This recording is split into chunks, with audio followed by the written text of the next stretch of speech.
What's up, CFO gang? It's your boy J Tuck. Broncos fans, real Cowboys fans stand up, and you're now tuned into the Cowboys fans only channel. So if you're new, do your boy a huge favor, comment, like, subscribe, somewhere down there, somewhere down there, somewhere down there. And be sure to turn on that notification bell to stay updated with Dallas Cowboys content. Also, make sure y'all hitting that like button because that helps with the algorithm. It costs you nothing, so smash those likes. Let's get those likes up, man, so we can spread awareness about this channel and this community. Also, follow your boy on Twitter at JTuck151, of course, and CowboysFansOnly.com for your official CFO merch, man. So, Cowboys fam, you know, as you can kind of see, I'm slowly progressing. If you watch my post-game video after the game on Sunday, if you even want to call it that, you know, I lost my voice, man. I had no voice at all, and I did not. I saw y'all in those comments. I did not give that Broncos girl a piggyback ride. I didn't do it, man. I didn't do it. But my voice is getting a lot better, man. But I am saving my voice this week, so I'm kind of on load management. I'm kind of like I'm Dak Prescott in the situation, so I can be fully ready for Sunday versus Atlanta, but we'll get to that, man. So I'm feeling a lot better. Thanks for everybody for the well wishes. But first and foremost, Cowboys fam, I want to apologize to y'all because I feel like last week I let y'all down. And I stated this on Twitter, but I didn't say this to you guys personally. I've been kind of going through some health stuff, right? You know, and so the doctor told me to kind of chill, rest, because you're going to short yourself out, Tuck. Because I go hard, man. If you follow me closely, I go hard, man. So the doctor's kind of telling me just to rest and relax. So I took last week off, man. So I felt like I didn't have the CFL gang prepared going into Denver, man. We didn't do our live shows. We didn't have the content. I didn't let y'all know that there were some traps that we could see coming up, man. So I apologize for that, but it's not going to happen again, especially for this week in Atlanta, man. But going into the game Sunday, I want to talk about a few things. So the hot topic button, and I guess I kind of started this fire, but rightfully so. But you are seeing it across social media. You saw DeMarcus Ware come out and speak about it. You saw Jaron Kearse come out and speak about it. You saw one of the offensive guards for the Denver Broncos come out and speak about it. You saw Jerry Jones speak about it today. And what we saw, and I said this in my post-game show, I was extremely disappointed in Dallas Cowboys fans. Now, I want to headline with this, Cowboys Nation. I love y'all. If anybody don't love y'all, it's not me. I love y'all, man. Like, y'all keep me going. Y'all do not, I cannot say that enough. But from what I witnessed on Sunday, it was a lot different.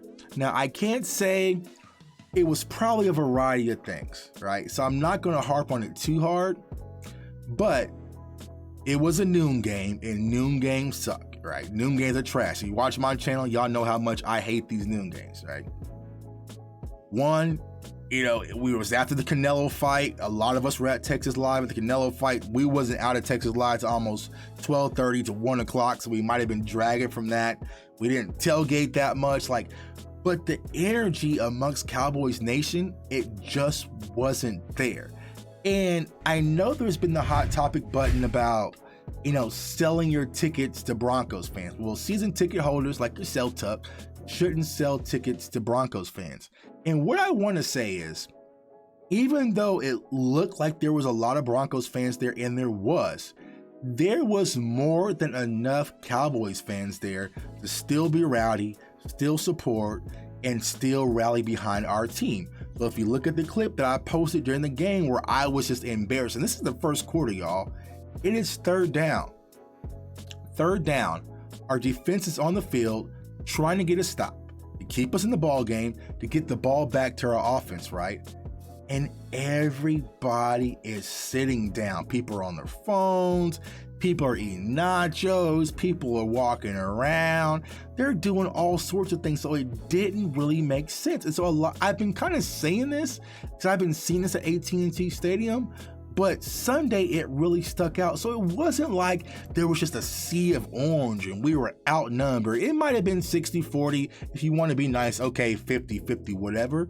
But what the main difference was, the Denver Broncos fans, they were up, they were loud, they were rowdy, they were waving flags, they were saying this, let's go Broncos. And the Dallas Cowboys fans that were in the stadium sat on their hands and did absolutely nothing.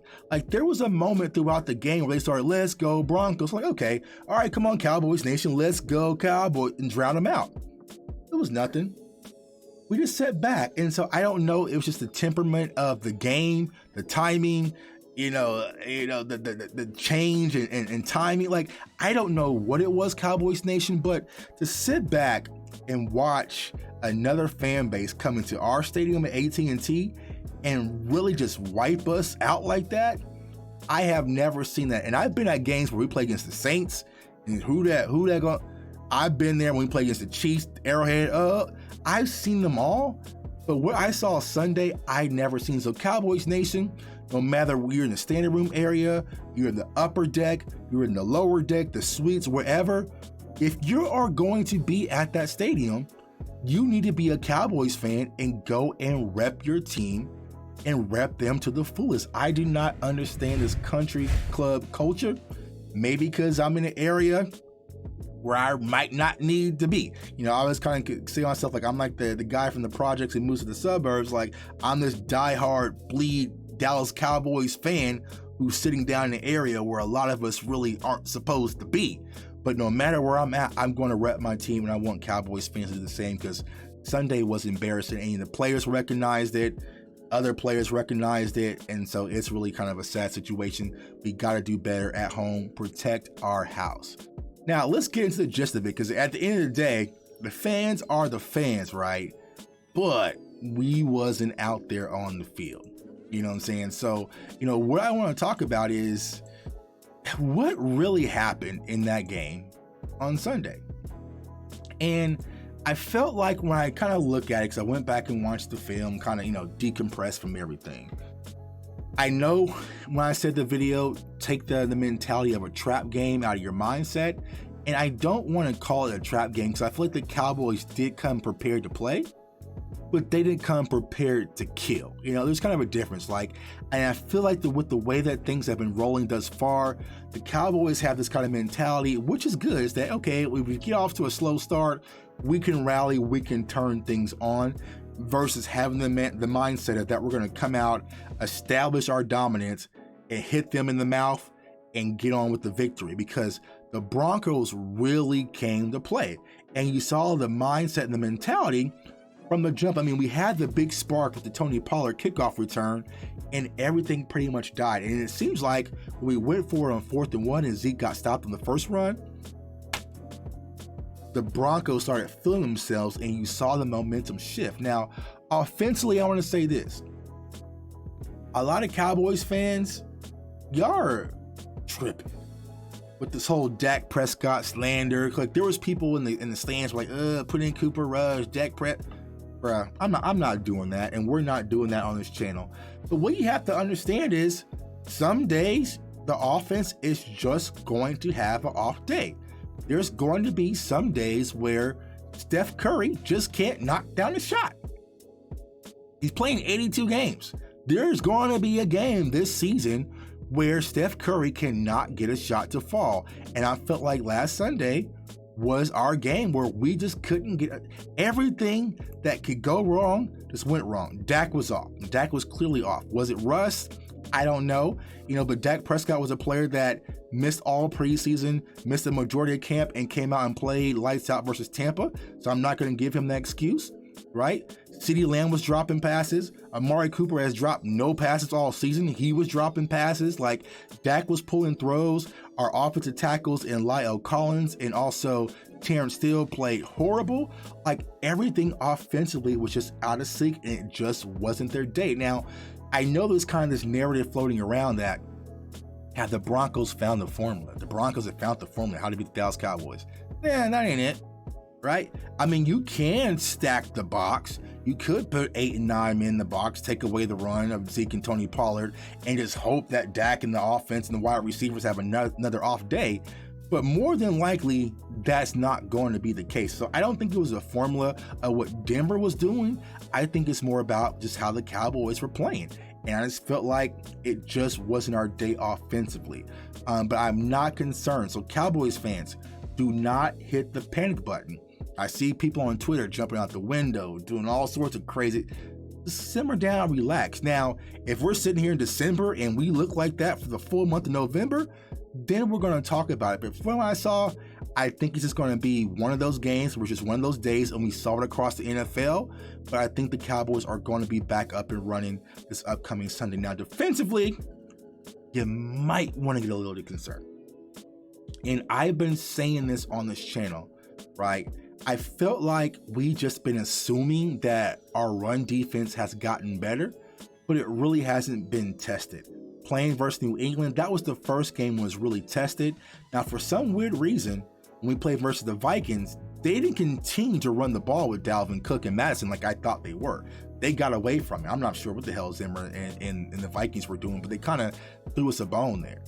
But what we saw versus the Broncos, they were running the ball down our throat and running with the tenacity, right? They were getting the extra yards, and our run defense suffered poorly on Sunday. So you might want to be a bit concerned with our defense. Like, did our run defense really improve from last year, or because our offense was being so high powered and forcing teams to play one dimensional for the majority of the season, we just really wasn't tested? So that's something we definitely got to keep our eye on, because our front four, even though they're great in pass rush, Micah Parsons, Randy Gregory, even Osa Digizua, they did not look great against the run. Micah Parsons had a stellar day, man. I know I've been preaching about Micah Parsons coming off the edge. He's starting to turn into a middle linebacker. He's playing well. LVE had a decent day. Diggs suffered a little bit, but I'm going to tell y'all this, Cowboys Nation. I see a lot of Cowboys fans starting to hate and toss dirt on Diggs' name. Diggs can get beat the next 8 weeks, bro, and he's still good. Think about where we would be this season. Right now, what our record would be if Trayvon Diggs wasn't making the plays that he was making earlier on. So that's like, he's in the positive for me for the rest of the season, right? So I know we got beat on the double move, whatnot. It happens. He's playing aggressive. He's wanting to get turnovers. He is going to correct that. But for you Cowboys fans to hop behind your keyboards and want to toss dirt on Trayvon Diggs' name and post his PFF rankings like he's not one of the best corners in the NFL, that's weak sauce to me, bro. Like, you can't be so uppity down when you're loving someone and buying their jerseys and comparing them to Deion Sanders one week, and now he's one of the worst corners in the NFL. Keep that same energy. But he didn't play well. I mean, the whole team didn't play well. It was just across the board. Besides Micah Parsons, Malik Turner, I said Osa had a few plays here and there. LVE was a little bit better. It was just a bad day for the Dallas Cowboys, but I am not concerned at all. I believe there's going to be a lot of corrections this week. I think we're going to have a lot of solid practices and be more focused and more tuned in preparing for Atlanta. Now, Jerry Jones just spoke. We're not sure on the timeline with Tyron Smith. So it looks like that Terrence Steele is going to remain at left tackle. I know Terrence Steele kind of struggled at left tackle, so they might need to give him more help. They cannot leave him on an island by himself because he struggled, but I was beating my chest for Lyle Collins at right tackle. He struggled as well. So, Connor Williams played decent, Tyler Biadasz, and of course, Zach Martin does the damn thing. But our tackle play was horrific versus the Broncos, so we definitely have to improve there. But as me personally, I'm not concerned. I'm not going to let you guys get concerned yet. We're going to have to monitor it a little bit closely, but like I said, I feel like it's what the Cowboys needed, and it's what the fan base needed. And a lot of people are like, Tuck, what do you mean the fans needed this, right? I feel like, you ever go on a road trip, like you're driving, somewhere, and someone's like, bro, you need to get gas. You're like, nah, I'm cool, I know my car. Like, I need to get gas, bro. Like, you've been driving, like, I'm cool, I know my car, right? But all of a sudden the car starts to rattle a little bit, and then you start to panic like, okay, I need to stop and actually go get gas. And so I feel like what's been hiding a lot of the efficiencies that we've been seeing with this Cowboys team is because we've been winning. We don't need to address the run game defense. We've been winning. We don't need to worry about a right tackle or a center position. We've been winning. And so once things kind of rail off a little bit, you start to think, okay, are things really as good as it seems, or are there still adjustments that needs to be made with this team? Because some of you watch this channel and other channels, anytime I say, hey, the Panthers have a great pass rush, right? They're able to get pressure. Tuck, you're being negative. You don't believe in us. Dak's gonna put 40 up. So we were all kind of, some of y'all were just drunk off the Kool-Aid. Right? But the Broncos came by and said, give me those cups, bro. have some water. So I think it's going to get things back on track. We're going to recalibrate, and I think we're going to be okay and prepare for Atlanta, man. But it's your boy J Tuck. Like I said, I'm feeling a lot better. I'm ready to rally, man. Get ready for Sunday. You know the pitch train's coming to town, so I got to be ready for the pitch train. But I appreciate all the support, man. Like I said, comment, like, subscribe. Also, turn that notification bell. Also, follow me on Twitter at JTuck151, and of course, CowboysFansOnly.com, man. It's your boy J Tuck. I want everybody to stay safe, stay blessed, stay encouraged, and go Cowboys. And do not panic. Ain't gonna be no panic in CFO gang. We good.